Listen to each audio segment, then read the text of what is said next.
Hey there, New Believers Bible Study, day 9. And today we're talking two parts. We're talking about Theology Proper, which is theological ideas about God, who God is, his nature, his character. And so 3 parts that we're focusing on today is that God is holy, God is sovereign, and God is omniscient. And so the first part we want to talk about today is that God is holy. So we've heard that term maybe many times throughout Christian, maybe even outside of church. But basically, God's holiness means that he is holy, he is set apart, he is different, he is completely another. And so a lot of times people get confused where they'll say things like, I don't understand why I can't do this, but God can do this. Or I don't understand why God is in this category and I'm not in that category.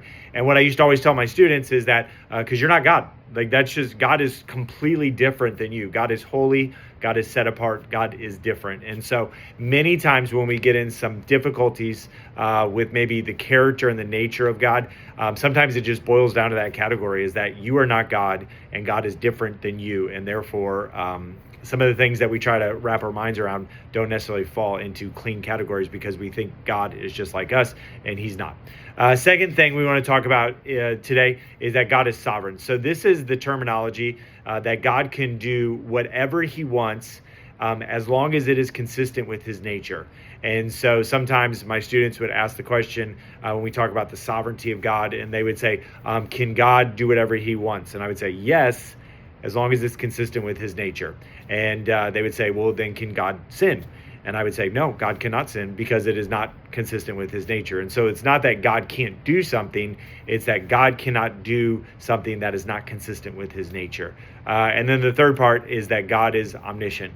And so this is a big term, just means that God is all-knowing, that God is aware. Sometimes you can break this down to say, well, how can God know everything? Well, he's God. I like to look at this. I kind of hold to the idea that God knows every possible contingency that could happen or would happen.